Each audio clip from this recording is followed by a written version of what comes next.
कहानी एक ऐसे ड्रग नशे के बारे में है जिसको लोग जब भी लेते हैं तो इस ड्रग का असर कुछ लोगों के जिस्म में होता है और कुछ के नहीं, और इस ड्रग को लेकर लोग वैम्पायर्स में बदल जाते हैं। कहानी के शुरू में हम दो दोस्तों को देखते हैं जो गाड़ी में बैठे मजे करते हुए जा रहे थे। जिनमें से लड़का जिसका नाम रॉबिन था वो आंखें बंद करके पहाड़ी रास्ते पर गाड़ी को चला रहा था। शुरू में रॉबिन की दोस्त जिसका नाम मीरता था उसको सब कुछ बहुत अच्छा लग रहा था, पर रॉबिन जब गाड़ी को और तेज चलाता है तो मीरता अब डरने लगती है। पर तभी मीरता अपने सामने एक ट्रक आता हुआ देखती है और अपने दोस्त को गाड़ी दूसरी साइड पर करने का बोलती है। पर रॉबिन जब बिल्कुल उस ट्रक के पास आ गया था तो अपनी गाड़ी को अचानक से दूसरी साइड पर मोड़ता है। अब ये एक माइन एक कान में आ गए थे। गाड़ी से निकलकर मीरता रॉबिन पर गुस्सा होती है और कहती है कि तुम पागल हो, अभी मैं मरना नहीं चाहती। पर रॉबिन जब मीरता को प्यार से मनाता है तो वो मान जाती है। हमें पता चलता है कि रॉबिन ड्रग्स लेता था,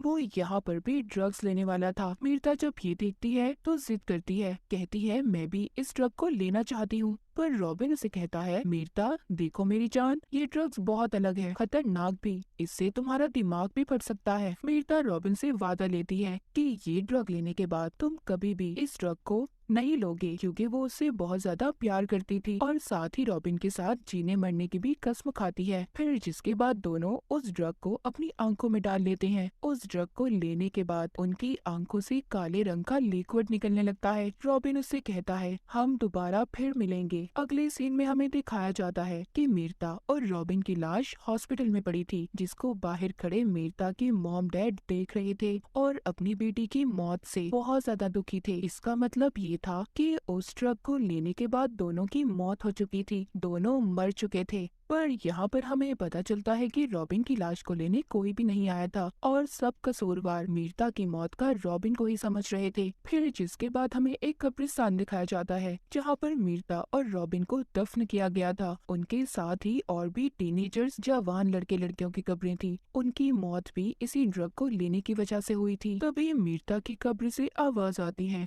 और अचानक से वो अपनी कब्र तोड़कर बाहर आ गई थी। थोड़े वक्त के बाद सांस लेने के बाद उसे पता चलता है कि वो दोबारा से जिंदा हुई है। उसकी कब्र के सामने रॉबिन की कब्र भी थी, जिसको देखकर मीरता बहुत रोती है, चीखती है, चिल्लाती है और फिर थोड़ी देर के बाद अपने घर के लिए निकलती है। जब ये रास्ते से जा रही थी तभी ये एक गाड़ी को देखती है जिसमें कुछ दोस्त बैठे थे और मजे कर रहे थे। ये सब देखकर मीरता अपने पास्ट माजी को सोचने लगी थी। तो यहाँ से कहानी हम मीरता की पास्ट की देखते हैं। जब वो कॉलेज में थी एक दिन कुछ लड़के उसे तंग कर रहे थे, तभी उसने पहली मर्तबा कॉलेज में रॉबिन को देखा था। तो उसकी दोस्त से उसे पता चलता है कि रॉबिन पर कॉलेज की सारी लड़कियां फिदा हैं। रात को जब ये अपनी दोस्त के साथ क्लब में जाती है जहाँ पर मीरता की दोस्त पर एक लड़का जानबूझकर शराब को गिरा गया था, जब उसकी दोस्त खुद को साफ करने बाथरूम में जाती है तभी इसकी नजर फिर से रॉबिन पर पड़ती है, जिसको देखकर मीरता मुस्कुराने लगी थी। रॉबिन भी उसके पास आ रहा था,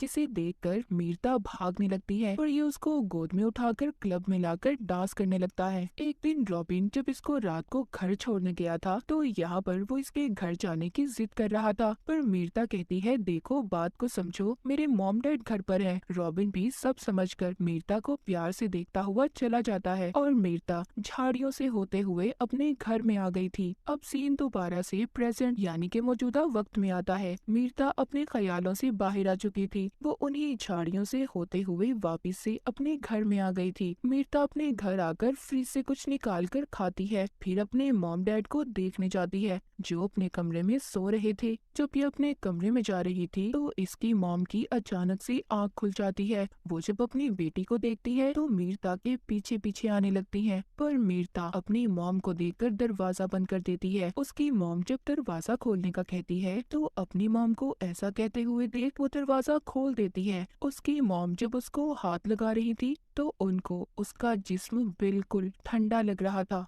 यहीं पर मीरता के डैड भी आ गए थे, पर मीरता अपने डैड की आवाज सुनकर अपने घर से भाग जाती है। उसके डैड जब उसके कमरे में उसकी मॉम को देखने आते हैं तो उन दोनों को अब ऐसा लग रहा था कि मीरता उन्हें अपने ख्यालों में दिख रही है। मीरता भी अपने घर से भागकर जंगल में आ गई थी। यहाँ पर एक ग्रुप के लोग उसे अपने साथ लेने आए थे और उसे कह रहे थे कि हम तुम्हारी मदद करना चाहते हैं, पर मीरता उन्हें देखकर पेड़ पर चढ़ जाती है। फिलहाल कुछ वक्त के लिए मीरता उन लोगों से बच गई थी, जिसके बाद वापिस से ये अपनी कब्र पर जाती है तो उसे अपने हाथों की नसें काली होती हुई नजर आ रही थी। ये स्याही उसके पूरे जिस्म में फैल रही थी। मीरता परेशान हो जाती है, जिसके बाद वो एक स्टोर पर आती है। वहाँ के बाथरूम में जाकर जब ये खुद को देखती है तो अब इसकी आंखें भी काली पड़ चुकी थी। वो स्याही इसके पाँव पर भी फैल चुकी थी और अब इसके नाखून भी अलग हो रहे थे। जब ये स्टोर से बाहर आती है तो एक क्लब में चली गई थी, जहाँ पर इसको एक इंजीनियर मिलता है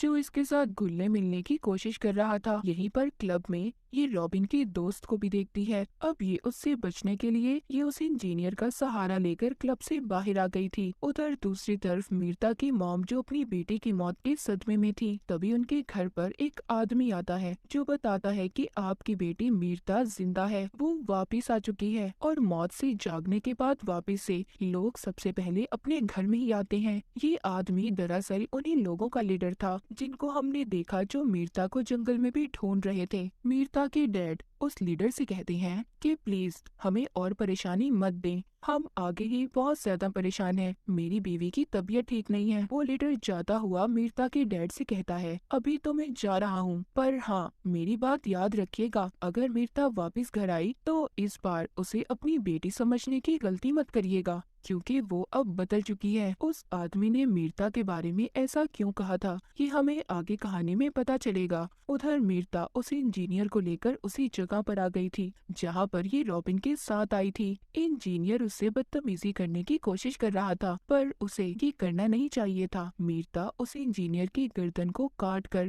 किसी भूखे जानवर की तरह खा रही थी। इसकी आंखें भी काली पड़ चुकी थी। ये उस इंजीनियर को खाने के बाद मीरता एक दुकान पर आती है और वहाँ से एक फोन को चुरा लेती है। हम देखते हैं कि टीवी पर उसी इंजीनियर के कत्ल की खबर चल रही थी। ये फोन चुराने के बाद अपने डैड को फोन करती है, पर कुछ भी नहीं बोल पाती। रात को ये अपने घर आ गई थी जहाँ पर वो रॉबिन के साथ रहा करती थी। वो पहले अपने कपड़े बदलती है और फिर सोफे पर लेटकर रॉबिन के साथ बिताए हुए लम्हों को फिर से याद करने लगती है। तभी इसके बाद इसके डैड भी आ गए थे, जो नहीं जानते थे कि मीरता यहाँ पर है। वो अपनी दोस्त के साथ थे। वो उसे बता रहे थे, मैं जानता था मेरी बेटी यहाँ पर रॉबिन के साथ आकर रहती है और ड्रग्स भी लेती है, लेकिन मैंने फिर भी इस घर का किराया दिया, जिसका मुझे आज भी दुख है। मीरता के डैड की दोस्त उसके डैड को समझाती है कि इसमें तुम्हारी कोई गलती नहीं है, और ये कहकर जब ये कमरे से बाहर आती है तो मीरता उसे पकड़ लेती है और उस पर हमला करके उसे भी उसी इंजीनियर की तरह खाने लगती है, क्योंकि मीरता ने उस लड़की को अपने डैड को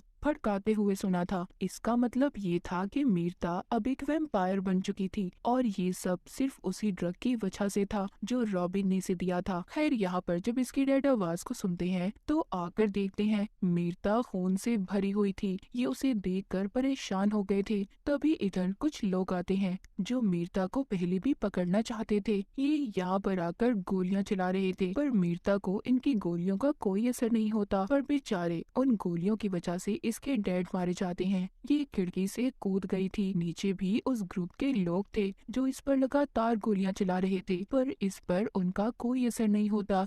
ये भाग रही थी। तभी वहाँ पर एक औरत आती है जो मीरता को अपनी बाइक पर बिठाकर ले जाती है। ये औरत इसको अपने घर लाकर इसके जिस्म से गोलियां निकालती है और बताती है कि वो लोग एक ऐसे ग्रुप से हैं जो हम जैसे खतरनाक लोगों को मारते हैं और इस काम में इनका साथ गवर्नमेंट भी देती है। उधर वो लोग मीरता के डैड और उनके दोस्त की लाश को ले जा रहे थे। वो औरत मीरता को बताती है कि तुम ओवर डेड हो, यानी कि मौत के बाद दोबारा से जिंदा हुई हो। वो लोग हम जैसे लोगों को ओवर डेड बुलाते हैं। वो बताती है कि मौत के बाद जो भी लोग दोबारा जिंदा होते हैं वो अपने साथ खतरा लाते हैं जो बाकी लोगों के लिए खतरनाक होता है। वो औरत उससे बातें करने के बाद रात में उसे एक आदमी का शिकार सिखाती है कि कैसे अपने शिकार को पकड़ना है और खाना है। ये दोनों उस आदमी को खाने के बाद शहर से बाहर जा रही थी। ये औरत मीरता को अपने खुफिया बेस पर ले जाना चाहती थी, पर मीरता नहीं चाहती। वो कहती है, मैं रॉबिन के बगैर कहीं पर भी नहीं जाऊंगी, और ये कहकर चलती गाड़ी से कूद जाती है, क्योंकि अब उसको मौत का डर भी नहीं था। उसे पता चल चुका था कि वो अब नहीं मर सकती। जिसके बाद ये दोबारा से कब्रिस्तान आती है जहाँ पर रॉबिन का दोस्त उसकी कब्र पर बैठा रो रहा था। जब वो मीरता को देखता है तो हैरान हो जाता है। ये अब मीरता को अपने घर ले आया था। उसको बताता है कि मुझे रॉबिन ने बताया था कि उसे किसी जानवर ने काट लिया है। अब जब बातों बातों में ये मीरता के साथ डांस कर रहा था तो तभी मीरता की आंखें काली पड़ चुकी थी। वो वैम्पायर में बदल जाती है। जब रॉबिन का दोस्त ये देखता है तो अपना गला काट कर कहता है, मुझे भी वैम्पायर बना दो। पर मीरता तो उल्टा उसकी गर्दन से निकलता हुआ खून पीने लगती है। उधर वो औरत जिसने मीरता को बचाया था जब अपने घर जाती है तो उधर उसी ग्रुप के लोग थे जिनमें से 2 को तो वो औरत मार देती है। पर उधर इनका लीडर भी था। ये उस औरत को बिजली के झटके देकर अपने साथ ले आए थे। जब मीरता कब्रिस्तान में दोबारा से जाकर रॉबिन की कब्र को देखती है तो उधर कोई भी नहीं था। पर उसके पीछे उसी ग्रुप का आदमी इसे भी बिजली का झटका देकर साथ ले जाता है। जब मीरता को होश आता है तो वो खुद को जंजीरों में ग्रुप के लीडर के सामने कैद पाती है। मीरता लीडर से कहती है कि मुझे मार दो, जिस पर वो कहता है कि तुम इतनी आसानी से कहाँ मरने वाली हो। तुम्हें मारने के लिए हमें बहुत कुछ करना पड़ेगा क्योंकि तुम बहुत ज्यादा ताकतवर हो और तुम तो हमारे खास आदमी की अमानत हो जो कोई और नहीं बल्कि रॉबिन था। इसका मतलब ये था कि रॉबी अभी भी जिंदा था, वो कभी मरा ही नहीं था। रॉबिन आकर मीरता को जंजीरों से आजाद करवाता है और उसे अपने साथ एक कमरे में ले आया था जहाँ पर अब रॉबिन उसको कहानी बताता है कि मैंने एक ओवरडेड को अपनी आंखों के सामने अपने दोस्त को खाते देखा था और उसी दिन मैंने इस ग्रुप से मिलने का फैसला किया कि मैं इनके साथ मिलकर ओवरडेड लोगों को पकड़ूंगा, उन्हें मारूंगा। तभी मैंने तुम्हारे साथ उस ड्रग को लिया था और मैंने इसीलिए तुम्हें भी ओवरडेड में बदल दिया ताकि हम दोनों मिलकर इनका साथ दे सकें। सब सुनने के बाद वो अपनी मौत का कसूरवार रॉबिन को मानती है। उसने उसकी पूरी जिंदगी को बदल दिया था। एक आम इंसान से उसे एक इंसान खाने वाला हैवान बना दिया था। ये सब सोचकर उसे नींद नहीं आ रही थी, इसीलिए वो अब इस कमरे से बाहर आती है जहाँ पर बाहर आकर ये उसी औरत की चीखने की आवाजों को सुनती है जिसने इसकी मदद की थी। ग्रुप का लीडर उसको बिजली के झटके देकर मारने की कोशिश कर रहा था। मीरता उस कमरे में आकर लीडर पर हमला करके उसे बेहोश कर देती है और उस औरत को बचा लेती है। जब ये उस औरत को बचाकर जा रही थी तो रास्ते में इन्हें दोबारा से ग्रुप के लोग मिल जाते हैं। ये दोनों को वापस से पकड़ लेते हैं। इससे पहले ये इन दोनों को वापस ले जाते तभी यहाँ पर मीरता इन सब को मार देती है। पर देखते ही देखते वहाँ पर और भी बहुत सारे आदमी आ गए थे। मीरता उनका भी बड़ी ही बहादुरी से मुकाबला करती है और उन्हें भी मार देती है। जब ये बाहर आकर गाड़ी में बैठने लगती है तभी वहाँ पर रॉबिन आ जाता है जो कहता है, क्या कर रही हो? ये मैंने तुम्हें एक तोहफा दिया है, तुम्हें ऐसा अपने जैसा वैम्पायर बनाकर। मीरता रॉबिन का गला पकड़कर कहती है, तुमने मीरता का खून कर दिया है और मैं अब मीरता नहीं हूँ। वो उसको बिजली का झटका देकर वहाँ से उस औरत को साथ ले जाती है। कहानी के आखिर में हम देखते हैं कि वो औरत मीरता को सिखा रही थी कि कैसे उसे अपने शिकार को पकड़ना है। मीरता को देखते हैं जिसे देखकर ऐसा लग रहा था कि अब वो बिल्कुल तैयार है और इसी के साथ ये कहानी यहीं पर खत्म हो जाती है।